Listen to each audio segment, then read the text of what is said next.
Bismillahirrahmanirrahim. Assalamualaikum warahmatullahi wabarakatuh. Qala musannif rahimahullah ta'ala wa nafa'ana bihi wa fi ulumihi fid dharain amin. Rabbi shrah li sadri wa yassir li amri wahlul 'uqdatam min lisani yafqahu qawli. Baiklah, pelajaran kita kali ini adalah fikih.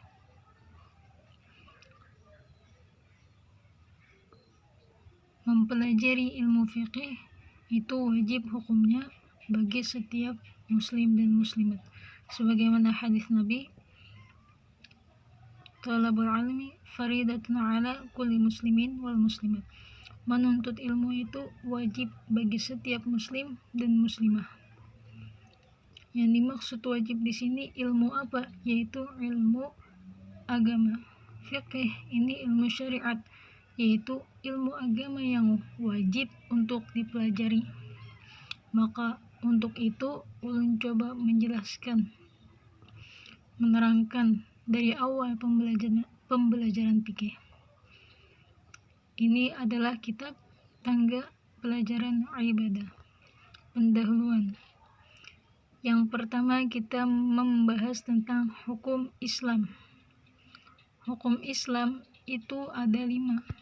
Yang pertama fardu, yang kedua sunnah, yang ketiga haram, yang keempat makruh, yang kelima harus atau mubah atau boleh. Fardu itu terbagi lagi menjadi 2. Yang pertama fardu ain, yang kedua fardu kifayah. Kemudian apa pengertian fardu ain dan fardu kifayah? Fardu ain ialah sesuatu yang wajib dikerjakan oleh tiap-tiap orang Islam yang baligh lagi berakal. Contohnya sembahyang 5 waktu, puasa bulan Ramadan, dan lain-lain. Kalau seseorang itu sudah mencapai balik, kalau binian baliknya itu ketika datangnya haid. Biasanya haid itu bila sudah umur 9 tahun bulan Hijriah, kurang 15 hari, itu seandainya keluar darah, maka itu bisa disebut darah haid, maka sudah mencapai ya batas balik. Kalau laki-laki, baliknya itu sampai dia ihtilam atau keluar mani. Kalau belum keluar mani sampai umur 15 tahun, maka dihitung dari umur 15 tahun bagi laki-laki. Lagi berakal. Nah, seandainya perempuan tadi sudah balik, laki-laki sudah balik tetapi tidak berakal, maka tidak mendapat kewajiban fardu ain. Contohnya seperti orang gila. Dia misalnya balik, sudah tua, tetapi ia tidak berakal, maka ia tidak mendapat beban untuk mendapat fardu ain. Nah, itu sudah paham? Contohnya sembahyang 5 waktu. Jadi sholat 5 waktu itu kewajiban bagi tiap-tiap muslim. Tidak bisa dibayar upah kepada orang lain. Misalnya malas sholat 5 waktu, orang lain diupah untuk mengerjakan sholat, itu tidak boleh. Yang boleh apabila kita sudah meninggal, boleh diqadakan. Tetapi apabila kita masih hidup, maka tidak boleh diqadakan, harus mengerjakan sendiri. Selama-lama ruh dan akal itu masih ada di dalam diri, maka kewajiban akan terus ada. Kalau tidak mampu berdiri, boleh berduduk. Kalau tidak mampu berduduk, boleh dengan cara berbaring ke sebelah kanan. Tidak bisa lagi, boleh berbaring. Kalau tidak mampu masih berbaring, boleh dengan isyarat mata. Kalau tidak mampu lagi, maka boleh dengan hatinya membayangkan gerakan-gerakan sholatnya. Kalau tidak mampu lagi, berarti disolatkan aja sudah. Karena kalau dengan hatinya tidak mampu, artinya orang ini sudah meninggal, maka disolatkan. Sudah jelas fardu ain. Fardu ain itu ialah kewajiban bagi setiap Islam, bagi setiap orang Islam yang balik lagi berakal. Contohnya sholat 5 waktu itu kewajiban bagi setiap orang. Kemudian puasa di bulan Ramadan itu juga kewajiban bagi tiap-tiap orang, dan lain sebagainya.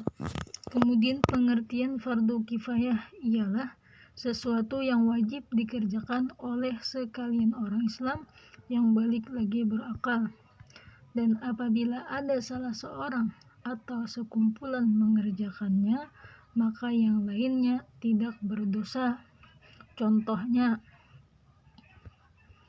membalas salam. Misalnya ada segerombolan orang, kita lawan kawan-kawan kita, kemudian ada orang lain datang, kemudian mengucapkan salam.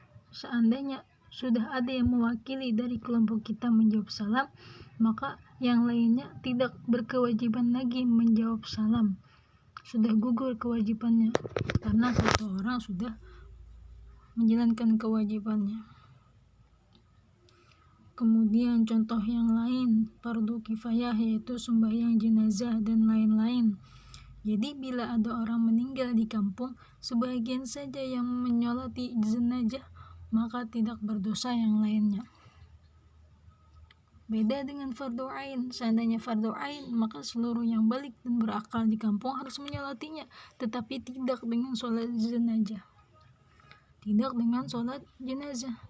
Sebagian saja yang menyolatinya, maka kewajiban orang yang lain di kampung itu gugur sudah, tidak berdosa. Sama kayak kita menuntut ilmu, sama seperti kita menuntut ilmu syar'i.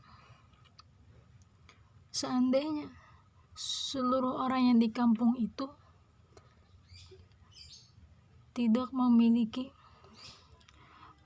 kesempatan untuk belajar ilmu agama, jadi kita yang paham ilmu agama menggugurkan dosa-dosa orang di kampung. Jangan sampai di kampung itu tidak ada orang yang paham tentang agama. Nah, jadi orang-orang pesantren, orang-orang yang mempelajari ilmu agama itu sebenarnya pahlawan. Para santri-santriah itu pahlawan. Kenapa? Karena ia menyelamatkan orang-orang kampung daripada dosa, menggugurkan dosa orang kampung. Ia telah menjalankan fardu kifayah bagi kampungnya, tetapi kewajiban ia menuntut ilmu, kewajiban dirinya itu adalah fardu ain.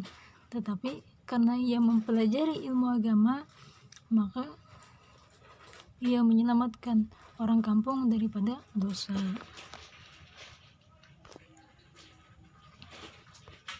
Nah, itu tadi pengertian fardu. Kalau di dalam kitab Sulamul Taufik, apa pengertian fardu?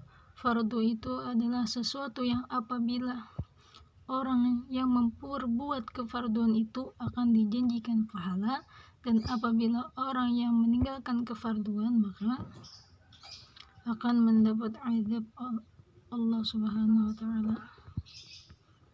Itu tertentu dengan fardu ain dan fardu kifayah.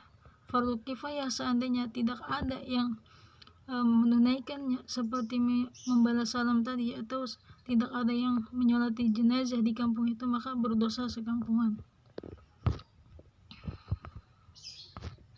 Kemudian pengertian sunnah.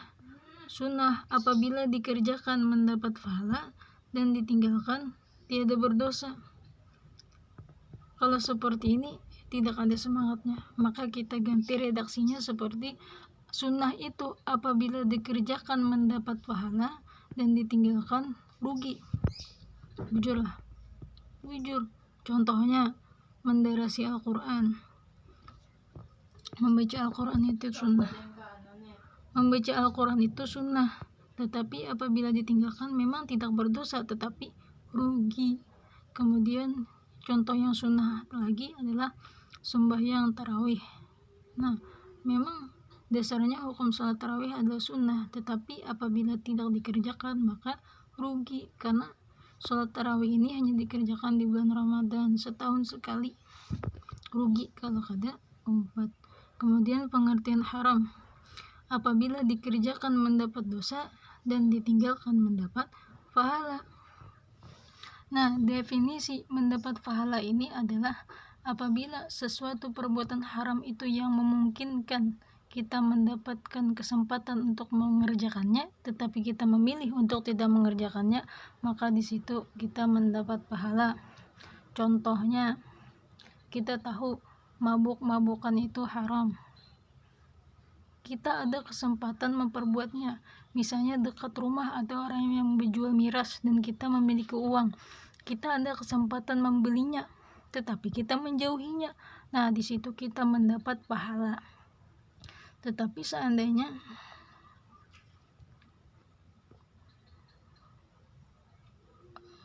kita tahu membunuh itu haram, tetapi kita tidak mungkin juga membunuh.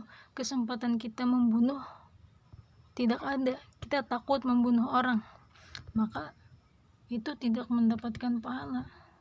Yang mendapatkan pahala itu, definisi mendapatkan pahala adalah ketika kita ada kesempatan melakukan sesuatu yang haram itu, tetapi kita memilih tidak melakukannya.